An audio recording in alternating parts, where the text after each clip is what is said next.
बिस्मिल्लाहिर्रहमानिर्रहीम। अस्सलाम वालेकुम व्यूवर्स, आप देख रहे हैं डाइनिंग। और पाकिस्तान में मूली का सीज़न तकरीबन ख़त्म होने वाला है, तो हमने सोचा क्यों ना मूली का मिक्स अचार बनाया जाए। रेसिपी पसंद आए तो चैनल को सब्सक्राइब कर दें। बेल आइकन को ऑल पे कर देने से आपको वीडियो का नोटिफिकेशन सबसे पहले फ्री में मिल जाएगा। पाकिस्तान में अप्रैल के मंथ में तकरीबन मूली का सीज़न एंड होने वाला होता है और मूली को ज़्यादा से ज़्यादा महीनों के लिए महफूज करने के लिए हमने सोचा क्यों ना अचार बनाया जाए। मूली लेते हुए अगर आप इसका एंड का सिरा तोड़ेंगे तो देखें इसे अंदर से बिल्कुल फ्रेश होना चाहिए, और जिस मूली में सफ़ेद सफ़ेद अंदर निशान बने हो यानी वो खोखली हो, उस मूली का अच्छा टेस्ट नहीं होगा, वो आपने बिल्कुल नहीं लेनी। हमने इसे 24 घंटे पहले अच्छी तरह से धो लेने के बाद कपड़े से खुश्क कर लिया है। मूली को कपड़े से खुश्क कर लेने के बाद 24 घंटे के लिए हमने नेट से कवर करके रख दिया। अचार बनाने के लिए आप जो पीलर इस्तेमाल करें, छुरी, इसी तरह कटिंग बोर्ड को भी बिल्कुल खुश्क होना चाहिए। अचार बनाने के लिए हमने ऐसी मूली का इंतखाब किया है जो पतली लेकिन ज्यादा मोटी नहीं है। मूली के जायके में हल्की सी तलखी होती है, सो इसके टेस्ट को बेहतर बनाने के लिए हम कुछ मजीद सब्जियों का इस्तेमाल भी कर रहे हैं। मूली फैटी लीवर के साथ साथ जिगर के फंक्शन को भी बेहतर बनाती है। अचार बनाते हुए आपने ये ख्याल करना है कि आपके हाथ भी बिल्कुल साफ लेकिन खुश्क होने चाहिए। अगर हाथों में हल्की सी भी नमी होगी तो अचार खराब हो सकता है। अचार देखने में भी खूबसूरत लगे, सो सभी सब्जियों को हम लेंथ वाइज काट रहे हैं। अचार बनाने के लिए हमने 3 ही मूलियों को लेंथ वाइज काटा है, चौथी मूली को हम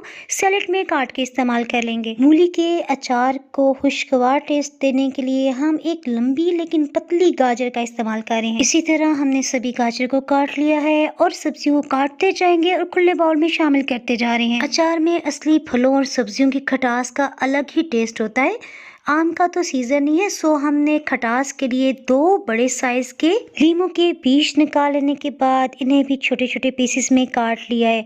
3 अचारी हरी मिर्च का इस्तेमाल करें। इस अचार में आप अपनी मर्जी के मुताबिक गाजर और मूली बराबर मिकदार में भी ले सकते हैं। अचार को जिस भी जार में आपने महफूज करना हो या बॉटल में, उसे आपने 3 दिन पहले खूब गर्म पानी से अच्छी तरह से धो लेने के बाद खुश्क कर लेना है। सभी सब्जियां तो कट की, अब हम इसमें मसाले शामिल करते हैं। नमक और लाल मिर्च पाउडर 1-1 चाय की चम्मच भर के शामिल किया है। हल्दी पाउडर इसे महफूज करने का काम करेगी 1 चाय की चम्मच, और इसे खुशबूदार सा बनाने के लिए 1 टेबल स्पून हमने अधकुटा खुश्क धनिया, काली मिर्च आधी चाय की चम्मच, इसे हमने फ्रेश ग्राइंड किया है। बातें करते करते हमने अचार को चटपटा बनाने के लिए 1 चाय की चम्मच भर के चिली फ्लेक्स यानी अधकुटी लाल मिर्च शामिल की है। सौंफ 1 चाय की चम्मच भर के लिए है। इसी तरह राई दाना या सरसों के बीज ये भी 1 चाय की चम्मच शामिल की है। मैं आपको मेथरे दिखा रही हूँ, ये हमने 1 चाय की चम्मच इसमें डाले हैं। मेथरे का दाना साइज में थोड़ा बड़ा होता है, और मेथी दाना जो बहुत बारीक हो वो आपने बिल्कुल शामिल नहीं करना, क्योंकि उसके जायके में बहुत कड़वाहट होती है। सरसों के तेल में बने हुए अचार का अलग ही जायका होता है, सो हमने सरसों के तेल की स्मेल खत्म करने के लिए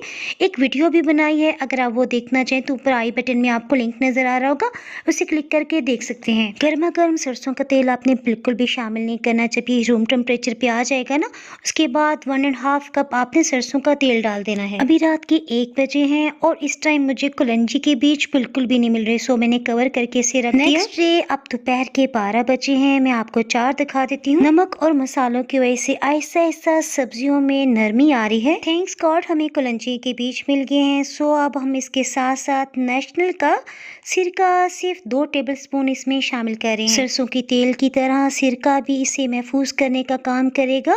कुलंजी के बीज 1 चाय की चम्मच डाल लेने के बाद सभी को मिक्स करें। इस अचार को धूप में या फिर सनलाइट में रखने की बिल्कुल भी जरूरत नहीं है। अचार को हमेशा मिट्टी के मर्तबान में महफूज किया जाता है। अगर आपके पास वो नहीं है तो प्लास्टिक का अचार बिल्कुल भी यूज न करें। कांच से बनी हुई बॉटल बेस्ट रहेगी। अचार को महफूज करने के लिए मैं आपको एक और टिप देती चलूं। अचार को बॉटल में फिल कर लेने के बाद आपने इतना सरसों का तेल डालना है कि अचार की ऊपर की सतह तक आ जाए, यानी अचारी फल और सब्जियों को तेल में बिल्कुल डिप होना चाहिए। डाइनिंग और पे आपको लहसुन, अदरक, चुकंदर और फलों के साथ साथ मिनी पिकल और सिर्फ आम का अचार के साथ साथ मिक्स सब्जी के अचार की रेसिपीज भी मिल जाएंगी। अचार से याद आया, अगर आप अचारी सैलेड बाय डाइनिंग और सर्च करेंगे ना, तो आपको बहुत मजे के सलाद की रेसिपी मिल जाएगी, जो दाल चावल या किसी भी खाने के साथ आप सर्व करें, आपके खाने का मजा दुबाला हो जाएगा। किचन में खाना बनाते हुए काफी हीट हो जाती है, आप इस अचार को ढक्कन से कवर करते हुए किचन काउंटर पे ही रहने दें। ये अचार बिल्कुल तैयार है, 7 से 10 दिनों के अंदर आप इस्तेमाल कर सकते हैं। रेसिपी पसंद आए तो लाइक और शेयर करना बिल्कुल भी ना भूलें। Thanks for watching.